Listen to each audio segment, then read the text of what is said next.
नमस्कार दोस्तों, स्वागत है आपका आपके YouTube channel G talk G technical of civil engineering में। दोस्तों, आज हम सिविल इंजीनियरिंग से रिलेटेड कुछ ऐसे क्वेश्चंस डिस्कस करने जा रहे हैं जो अक्सर इंटरव्यूज़ में और आपके सिविल जेईई एग्जाम्स में पूछे जाते हैं। तो आज हम सीमेंट से रिलेटेड 50 क्वेश्चन डिस्कस करने जा रहे हैं। तो चलिए दोस्तों शुरू करते हैं। हमारा पहला क्वेश्चन है फुल फॉर्म ऑफ OPC। तो OPC की फुल फॉर्म होती है ऑर्डिनरी पोर्टलैंड सीमेंट। ठीक है दोस्तों, अगला हमारा पॉइंट है full form of PPC। PPC की फुल फॉर्म होती है पोजोलाना पोर्टलैंड सीमेंट। अगला हमारा पॉइंट है IS कोड ऑफ OPC। ये क्वेश्चन अक्सर पूछा जाता है। तो IS कोड ऑफ OPC का IS कोड होता है IS 269-1989। सॉरी दोस्तों, इसमें 78 मुझसे गलती से हो गया है, आप ठीक कर लेना, ये 1989 है। तो अगला पॉइंट है fourth, IS code of PPC। Pozzolana Portland cement का IS कोड होता है 1489 पार्ट 1, जो कि फ्लाई एश बेस्ड सीमेंट के लिए होता है, और 1489 पार्ट 2 ये कैल्सिनाइड क्ले बेस्ड सीमेंट के लिए होता है। जैसे PPC के दो टाइप का PPC सीमेंट होता है और दो इसके IS कोड्स होते हैं, पार्ट 1 और पार्ट 2, 1489। ठीक है दोस्तों, अगला पॉइंट हमारा है minimum required surface area for OPC, PPC, RHC and SSC। तो ये सरफेस एरिया क्या होता है दोस्तों? हम फाइनेंस टेस्ट जब करते हैं, फाइनेंस टेस्ट के दो मेथड होते हैं, एक आपका C मेथड होता है और दूसरा आपका होता है ब्लेंस एयर परमेबिलिटी मेथड। तो जब ब्लेंस एयर परमेबिलिटी मेथड से फाइनेंस टेस्ट करते हैं तो इसका OPC के लिए जो सरफेस एरिया रिक्वायर्ड होता है वो 2250 सेंटीमीटर स्क्वायर पर ग्राम होता है। OPC जैसा मैं बता चुका हूँ ऑर्डिनरी पोर्टलैंड सीमेंट, और PPC के लिए 3000 सेंटीमीटर स्क्वायर पर ग्राम होता है। और RHC होता है आपका रैपिड हार्डनिंग सीमेंट, इसके लिए 3250 सेंटीमीटर स्क्वायर पर ग्राम होता है। और SSC जो होता है वो सुपर सल्फेट सीमेंट, ये सबसे बारीक सीमेंट होता है, महीन पीसा हुआ सीमेंट होता है, इसका सरफेस एरिया होता है 4000 सेंटीमीटर स्क्वायर पर ग्राम। ठीक है दोस्तों, तो अगला पॉइंट है फुल फॉर्म ऑफ RHC, जैसा मैंने अभी आपको बताया रैपिड हार्डनिंग सीमेंट। अगला पॉइंट है full form of SSC, super sulphate cement. दोस्तों, ये क्वेश्चंस ज़्यादातर इंटरव्यूज़ में पूछे जाते हैं और पूछे जा सकते हैं आपसे। मुझसे भी, मैंने भी इंटरव्यू फेस किया है तो मुझसे भी इस प्रकार के क्वेश्चन पूछे गए थे, इसीलिए मैंने आपके लिए ये वीडियो बनाया है। तो अगला पॉइंट है हमारा initial and final setting time of OPC। तो ऑर्डिनरी पोर्टलैंड सीमेंट होता है, उसका इनिशियल सेटिंग टाइम 30 मिनट होता है, फाइनल सेटिंग टाइम 600 मिनट या आधा घंटा या 10 घंटे भी पूछ सकता है, घंटे में भी। अगला पॉइंट है initial and final setting time of QSC होता है क्विक सेटिंग सीमेंट। वो क्विक सेटिंग सीमेंट का इनिशियल सेटिंग टाइम 5 मिनट होता है और फाइनल सेटिंग टाइम 30 मिनट होता है। अगला पॉइंट है हमारा full form of QSC, quick setting cement. अगला पॉइंट 11वां पॉइंट है formula for find the specific surface of cement. तो सीमेंट का जो स्पेसिफिक सरफेस फाइंड करते हैं ब्लेंस एयर परमेबिलिटी मेथड से, तो उसका एक फार्मूला होता है सिंप्लीफिकेशन के लिए S = K√T। तो इसका IS कोड जो होता है उसमें भी आप देख सकते हैं IS 4031 पार्ट 2, इसमें भी आप देख सकते हैं, उसमें फॉर्मूले आपको मिल जाएंगे। तो इससे अगला पॉइंट है 12 size of mould that is used in compression strength test of cement. तो सीमेंट की कंप्रेशन स्ट्रेंथ टेस्ट करने के लिए जो मोल्ड यूज किया जाता है उसका साइज होता है 70.6 mm into 70.6 mm into 70.6 mm, उसका साइज होता है। ठीक है दोस्तों, इसे गलती से भी 76 मत समझना, ये 70.6 mm ही होता है। तो अगला पॉइंट है हमारा 13वां पॉइंट टेस्ट ऑफ सीमेंट। तो सीमेंट के जो लेबोरेटरी टेस्ट होते हैं वो हम यहाँ पे डिस्कस करने जा रहे हैं। तो fineness test by sieve method से फाइनेंस टेस्ट होता है, और fineness test by air permeability method, ये भी मैंने अभी आपको बताया, जिसे स्पेसिफिक सरफेस फाइंड किया जाता है fineness test by air permeability method से, जो ब्लेंस एयर परमेबिलिटी मेथड होता है। इससे अगला है साउंडनेस टेस्ट, ये आपका लीचाइटलियर से किया था। साउंडनेस टेस्ट होता है जिसमें मुक्त चूना और मैग्नीशिया की मात्रा ज्ञात की जाती है। इससे अगला है कंसिस्टेंसी टेस्ट, सघनता परीक्षण। इससे अगला है initial and final setting time test. उससे अगला है कंप्रेसिव स्ट्रेंथ टेस्ट, और लास्ट है टेंसाइल स्ट्रेंथ टेस्ट। ठीक है दोस्तों, टेंसाइल स्ट्रेंथ टेस्ट भी सीमेंट किया जाता है, एक ब्रिकेट बनाई जाती है, उससे टेंसाइल स्ट्रेंथ का टेस्ट किया जाता है। आप स्क्रीनशॉट भी ले सकते हैं और लिख भी सकते हैं। अगर आप लिख लेते हैं तो वो ज़्यादा बेहतर रहेगा, क्योंकि लिखने से ही अक्सर याद रहता है। तो अगला पॉइंट है which instrument is used for soundness test. तो साउंडनेस टेस्ट के लिए ली चैटलियर एपरेटस का यूज किया जाता है। Which apparatus is used for consistency test and initial and final setting time test. तो consistency test, initial and final setting time test, तीनों test के लिए विकार्ट एपरेटस यूज किया जाता है। तो 16वां हमारा पॉइंट है volume of water is used in soundness test. तो साउंडनेस टेस्ट के लिए जो वाटर का यूज किया जाता है सीमेंट पेस्ट बनाने के लिए वो 0.78 पी होता है। पी जो है यहाँ पर वो आप जानते ही होंगे, जब सामान्य सघनता का पेस्ट बनाया जाता है, स्टैंडर्ड कंसिस्टेंसी फाइंड की जाती है, उसमें जो पानी का यूज किया जाता है वो पी होता है, उसका वॉल्यूम पी होता है। अगला पॉइंट है volume of water is used in setting time test. तो इसमें साउंडनेस और सेटिंग टाइम में अक्सर कर स्टूडेंट्स सेम कर देते हैं, लेकिन इसमें थोड़ा अलग होता है। साउंडनेस में वाटर कम लिया जाता है, 0.78 पी है, और सेटिंग टाइम में वाटर थोड़ा ज़्यादा लिया जाता है, 0.85 पी लिया जाता है। ठीक है दोस्तों।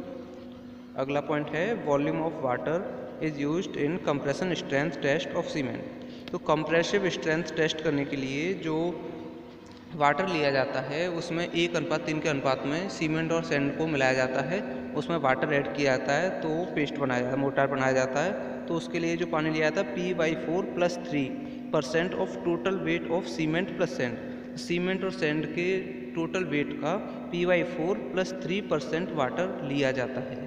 और दोस्तों आपसे पूछ सकता है कि ये वेट के अकॉर्डिंग लेते हैं या वॉल्यूम के अकॉर्डिंग, तो ये वेट के अकॉर्डिंग ही लेते हैं। तो अगला पॉइंट है हमारा 19वां penetration value for consistency test of cement. तो कंसिस्टेंसी टेस्ट के लिए पेनिट्रेशन वैल्यू कितनी होनी चाहिए? ये 33 से 35 mm होनी चाहिए, जो कि 10 mm व्यास के प्लंजर से कंसिस्टेंसी टेस्ट किया जाता है। इससे अगला पॉइंट है penetration value for initial setting time of cement. Initial setting time के लिए विकार्ट एपरेटस से टेस्ट किया जाता है, तो 1 mm² की निडल यूज की जाती है, उसका भी पेनिट्रेशन 33 से 35 mm होना चाहिए। अगला पॉइंट है penetration value for final setting time of cement. तो फाइनल सेटिंग टाइम के लिए कितनी होनी चाहिए? उसमें आपका only needle makes the square sine. जो निडल होती है आपकी 1 mm² की, उसका केवल साइन सीमेंट की सरफेस पर बनना चाहिए, but 5 mm collar not makes any impression. तो 5 mm का जो निडल के साथ कॉलर लगाया जाता है उसका कोई भी इम्प्रेशन नहीं पड़ना चाहिए। और आपको एक बात बताता हूँ, जो सुई जो निडल होती है उसका सरफेस और जो कॉलर का सरफेस दोनों के बीच में 0.5 mm का गैप रहता है। ये क्वेश्चन भी आपसे इंटरव्यू में पूछा जा सकता है, और 2019 शायद 2019 के SSC JEE के एग्जाम में भी ये क्वेश्चन आया है। इससे अगला आपका 22 पॉइंट है density of OPC cement. Ordinary Portland cement की डेंसिटी कितनी होती है? 1440 किलोग्राम पर क्यूबिक मीटर। डेंसिटी क्या होती है? ये आपका यूनिट वेट होता है, इकाई आयतन का जो भार होता है वही आपकी डेंसिटी या इकाई भार कहलाता है, या घनत्व कहलाता है, कुछ भी कह सकते हैं हम इसमें से। तो अगला पॉइंट है हमारा 23वां स्पेसिफिक ग्रेविटी ऑफ सीमेंट। ये क्वेश्चन आपसे पूछे ही जाते हैं, स्पेसिफिक ग्रेविटी का क्वेश्चन तो लगभग आपसे पूछा ही जाएगा। तो स्पेसिफिक ग्रेविटी ऑफ सीमेंट 3.15 होती है, और स्पेसिफिक ग्रेविटी जो होती है वो यूनिट लेस होती है 3.15। स्पेसिफिक ग्रेविटी का मतलब होता है कि वह पानी की अपेक्षा उसमें कितना भारीपन है, उसके जो कण होते हैं, पार्टिकल हैं, उसका वेट पानी के पार्टिकल की अपेक्षा कितना ज़्यादा है। ठीक है दोस्तों। जिस प्रकार से पारा होता है उसका जो स्पेसिफिक ग्रेविटी होती है या डेंसिटी बोलेंगे तो उसकी 13.5 होती है। तो अगला पॉइंट है हमारा 24 what ratio of cement and sand takes for strength test of cement. तो सीमेंट की स्ट्रेंथ टेस्ट करने के लिए कंप्रेसिव स्ट्रेंथ हो या टेंसाइल स्ट्रेंथ, उसके लिए 1:3 का रेशियो लिया जाता है बाई वेट के अकॉर्डिंग लिया जाता है। Production method of cement. Cement की वो बनाने की 2 विधियाँ होती हैं, dry method and wait method. ये भी आपसे पूछा ही जाता है अगर आप सीमेंट इंडस्ट्री में काम करने के लिए इंटरव्यू देते हैं तो। अगला पॉइंट है आपका 26वां grades of OPC cement. OPC cement के 3 ग्रेड होते हैं, 33G, 43G एंड 53G। तो 33, 43 और 53 3 ग्रेड में OPC सीमेंट आता है। इनकी स्ट्रेंथ होती है 33 न्यूटन पर mm स्क्वायर, 43 न्यूटन पर mm स्क्वायर एंड 53 न्यूटन पर mm स्क्वायर। 28 दिन की तराई करने के बाद में इतनी स्ट्रेंथ प्राप्त होती है। अगला पॉइंट है हमारा 27वां, इंग्रेडिएंट्स ऑफ सीमेंट। सीमेंट के को बनाने के लिए जो उसमें इंग्रेडिएंट्स होने चाहिए और होते हैं वह आपको दिखाई दे रहे हैं, आप इनका स्क्रीनशॉट भी ले सकते हैं। तो कैल्शियम ऑक्साइड ये सबसे ज़्यादा मात्रा में होता है 60 से 65%। उसके बाद सिलिका है SiO2 17 से 25%, एल्यूमिना Al2O3 3 से 8%, कैल्शियम सल्फेट या जिप्सम, कैल्शियम सल्फेट को ही जिप्सम बोलते हैं, CaSO4 3 से 5% होता है, और आयरन ऑक्साइड Fe2O3 0.5 से 6% तक होता है, मैग्नीशियम ऑक्साइड MgO 0.1 से 4% तक होता है, सल्फर ट्राईऑक्साइड SO3 1 से 2% तक होता है, और एल्कलीज 0.5 से 1% तक होती है। एल्कलीज 1% से कम ही लिए जाते हैं, और आपके 100% अगर करने के लिए आपको परसेंटेज लेफ्ट साइड में दिखाई जा रही है 62%, 22%, 5%, 4%, 3%, 2% एंड 1%। ठीक है दोस्तों, ये 100% हो जाता है। अगला 28 नंबर है बोक कंपाउंड्स ऑफ सीमेंट। सीमेंट में 4 बोक कंपाउंड्स बनते हैं, ट्राई कैल्शियम सिलिकेट C3S जो कि 40% लिया जाता है लगभग 40%, और डाई कैल्शियम सिलिकेट C2S जो लगभग 30% लिया जाता है, और tri calcium aluminate C3A 11% and tetra calcium aluminate ferrite C4AF 9% लिया जाता है।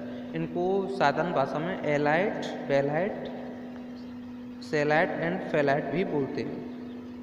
अगला हमारा पॉइंट है series of heat of hydration in Bogue compounds. तो बोक कंपाउंड्स जो अभी हमने ऊपर पढ़े हैं, इनमें जो हीट ऑफ हाइड्रेशन होता है तो सबसे ज़्यादा हीट C3A से निकलती है, उससे कम C3S से निकलती है, और उससे भी कम C4AF से, और सबसे कम जो हीट जनरेट करता है वो C2S कंपाउंड होता है, डाई कैल्शियम सिलिकेट। अगला पॉइंट है हमारा series of rate of hydration in Bogue compounds. तो hydration, heat of hydration, rate of hydration, तो हाइड्रेशन की जो दर होती है सबसे ज़्यादा तेज़ी से हाइड्रेशन C4AF का होता है, जो कि सीमेंट को शीघ्र जमने में मदद करता है, टेट्रा कैल्शियम एल्यूमिनेट फेराइड। उसके बाद C3A का होता है, और उससे कम रेट C3S का होता है। सबसे धीमी गति से हाइड्रेशन C2S का होता है, जो 28 दिन के बाद भी बहुत अच्छी तरीके से काम करता है। अगला पॉइंट है हमारा IS code of fineness test of cement by sieving method. तो सीव मेथड से जो IS कोड होता है, फाइनेस्ट टेस्ट करते हैं सीमेंट का, उसका IS कोड IS 4031 1996 होता है, जिसका पार्ट 1 आपका होता है। तो अगला पॉइंट है 32 IS code of fineness test of cement by Blaine's air permeability method. तो ब्लेंस एयर परमेबिलिटी मेथड से हम स्पेसिफिक सरफेस फाइंड करते हैं कि स्पेसिफिक सरफेस क्या होता है कि 1 ग्राम सीमेंट में कितनी सरफेस कवर करता है, सीमेंट कितनी सरफेस कवर कर लेगा, उसके पार्टिकल्स जो उसके कण होते हैं कितनी सरफेस को कवर कर लेंगे। तो इसका IS कोड होता है 4031 1999 पार्ट 2। इसका अगला क्वेश्चन है IS code of soundness test of cement. तो सीमेंट के साउंडनेस टेस्ट करने के लिए जो IS कोड प्रोवाइड किया जाता है वो IS 4031 1988 पार्ट 3। इसका पार्ट 3 है दोस्तों, ये सीरीज में है, पार्ट 1, पार्ट 2, पार्ट 3, इस तरीके से सीरीज में आपके होते हैं। तो अगला 34 पॉइंट है IS code of standard or normal consistency test of cement. इसका IS कोड IS 4031 1988 पार्ट 4। ठीक है दोस्तों, ये standard or normal consistency test के लिए IS कोड होता है। इससे अगला आपका पॉइंट है IS code of initial and final setting time of cement. इसका IS कोड होता है IS 4031 1988 पार्ट 5। दोस्तों grades of cement according to IS 10-262-1982। तो 10,262 1982 IS कोड के अनुसार जो सीमेंट के ग्रेड हैं वो आपसे JEE के एग्जाम में पूछे जाते हैं और इंटरव्यू में भी पूछे जा सकते हैं। तो आप ये याद करना बहुत ज़रूरी है। तो ये किस तरीके से याद रखोगे, मैं आपको ये ट्रिक बताता हूँ। जैसे ABCDEF आपके 6 ग्रेड होते हैं, तो 30 लगभग 30 से 31.9 से स्टार्ट हो रहा है, और आप 5-5 का गैप लेके चलो। 30 से 35 लगभग A हो गया, फिर 35 से 40 B, 40 से 45 C, 45 से 50 D, इस तरीके से, और 50 से 55 E, और 55 से 60 F, इस तरीके से याद करोगे तो आपको ये याद हो जाएंगे। 30 से स्टार्ट करना, 60 तक एंड करना, 5-5 का गैप रहना। तो इस तरीके से एक्यूरेट तो याद करना मुश्किल है, लेकिन आप इस तरीके से जो मैंने ट्रिक बताई है वो आप याद कर सकते हैं। ठीक है दोस्तों, ये आप स्क्रीनशॉट भी ले सकते हैं और वीडियो को पॉज करके लिख भी सकते हैं, तो लिखना ज़्यादा बेहतर रहेगा। तो अगला आपका पॉइंट है specific surface area of standard cement sample is used in Blaine's air permeability fineness test. तो Blaine's air permeability fineness test जब किया जाता है तो उसके लिए स्टैंडर्ड सीमेंट लिया जाता है, उसका specific surface area 3100 centimetre square पर ग्राम होना चाहिए। अगला क्वेश्चन है weight of each cement bag.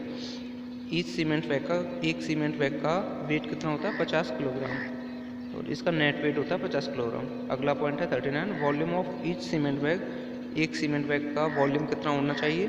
होता है 0.0347 क्यूबिक मीटर या 1.25 क्यूबिक फीट। अगला पॉइंट है number of bags of cement in each cubic metre. 28.8 bags होते हैं ईच क्यूबिक मीटर में। अगला पॉइंट है which sieve is used for fineness test of cement. तो जो फाइनेस टेस्ट के लिए सीव यूज की जाती है वो 9 नंबर सीव होती है या 90 माइक्रोन सीव होती है। 1 mm में 1000 माइक्रोन होते हैं, तो आप पता कर सकते हैं कि 90 माइक्रोन तो बहुत ही ज़्यादा महीन हो गया, तो 90 माइक्रोन की सीव यूज की जाती है। तो अगला पॉइंट है number of zones in rotary kiln according to temperature. तो जो रोटरी किल्न होती है इसमें सीमेंट बनाया जाता है, उसे जलाया जाता है, क्लिंकर बनते हैं, तो उसमें 3 जोनों में उसे बांटा जाता है। एक स्लरी जोन या ड्राइंग जोन होता है जो 250 डिग्री सेल्सियस से 500 डिग्री सेल्सियस तक रहता है, और जिसमें के स्लरी गर्म होकर सूखती है, ड्राई होती है।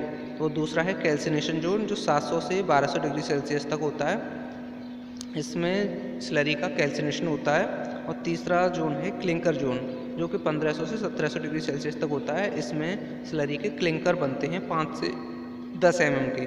तो अगला पॉइंट है हमारा which ingredient of cement extend initial setting time of cement. तो सीमेंट में इनिशियल सेटिंग टाइम को एक्सटेंड करने के लिए, बढ़ाने के लिए जो इंग्रेडिएंट यूज किया जाता है वो है कैल्शियम सल्फेट या जिप्सम। जिप्सम को मिलाने से उसका इनिशियल सेटिंग टाइम बढ़ जाता है और उसे आराम से, जैसे आधा घंटा होता है 30 मिनट होता है, अगर जिप्सम नहीं मिलाएंगे तो उससे पहले ही जम सकता है। तो उसमें जिप्सम मिलाया जाता है जिससे उसका सेटिंग टाइम 30 मिनट फिक्स रहता है, उससे भी ज़्यादा बढ़ा सकते हैं, लेकिन ज़्यादा जिप्सम से भी सीमेंट कमज़ोर हो जाता है। तो अगला पॉइंट है 44 which ingredient of cement reduce initial setting time as well as final setting time. तो सेटिंग टाइम को रिड्यूस करने के लिए, कम करने के लिए जो इंग्रेडिएंट यूज किया जाता है वो है एल्यूमिना, Al2O3। एल्यूमिना मिलाने से सीमेंट के सेटिंग टाइम को कम किया जा सकता है। तो अगला 45 पॉइंट है which ingredient has binding property in cement. तो सीमेंट में जो बंधक पदार्थ के गुण होते हैं वो किसके कारण होते हैं? वो होता है कैल्शियम ऑक्साइड या चूना CaO। इसमें बाइंडिंग प्रॉपर्टी के गुण होते हैं, ये सबसे ज़्यादा मात्रा में पाया जाता है, जो लगभग 65% पाया जाता है सीमेंट में। अगला आपका क्वेश्चन है 46 test of cement for find the free lime in cement. तो सीमेंट में फ्री लाइम को फाइंड करने के लिए साउंडनेस टेस्ट किया जाता है, क्योंकि अगर फ्री लाइम होता है तो उसमें क्रैक्स पड़ने की संभावना ज़्यादा रहती है और फ्री लाइम नहीं होना चाहिए। अगला पॉइंट है test of cement for find the free lime and free magnesia in cement. तो फ्री लाइम और फ्री मैग्नीशिया दोनों को फाइंड करने के लिए ऑटोक्लेव टेस्ट किया जाता है। दोस्तों ये साउंडनेस टेस्ट भी बोलते हैं इन दोनों को। तो साउंडनेस टेस्ट और ऑटोक्लेव टेस्ट ये ली चैटलियर से भी किया जाता है और ऑटोक्लेव से भी किया जाता है, 2 तरीके से किया जाता है। अगला पॉइंट है reduce the strength of cement as well as time. तो समय के साथ सीमेंट की स्ट्रेंथ कम होती है, ऐसा हमें पता है, लेकिन कितनी कम होती है? वो 3 महीने में आपका 20% स्ट्रेंथ कम हो जाती है, 6 महीने में 30%, 12 महीने में या 1 साल में 40% स्ट्रेंथ कम होती है और 2 साल में आपकी 50% स्ट्रेंथ कम हो जाती है। तो जो इसका एक्सपायरी डेट होती है सीमेंट की वो 3 महीने होती है। 3 महीने से ज़्यादा पुराना सीमेंट नहीं होना चाहिए, उससे पहले उस सीमेंट का यूज कर लेना चाहिए। तो अगला पॉइंट है हमारा weight of cement sample of Blaine's air permeability method. तो ब्लेंस एयर परमेबिलिटी मेथड के अकॉर्डिंग, मेथड में जो सीमेंट का सैंपल लिया जाता है वो 2.66 ग्राम लिया जाता है। दोस्तों ये बिल्कुल याद रखें, ये बिल्कुल ही आपसे पूछा जा सकता है किसी भी एग्जाम में या फिर इंटरव्यू में। तो size of clinkers that is made in rotary kiln. तो रोटरी किल्न जो होती है, घोड़ी भट्टी जो सीमेंट बनाने के लिए यूज की जाती है, उसमें जो क्लिंकर बनते हैं उसका साइज 5 से 10 mm होता है। तो ठीक है दोस्तों, यहाँ पे हमारे 50 क्वेश्चन ख़त्म होते हैं। आपको वीडियो अच्छा हो तो वीडियो को लाइक करना, शेयर करना और मेरे चैनल को सब्सक्राइब करना। थैंक यू दोस्तों, और अगली वीडियो मिलते हैं।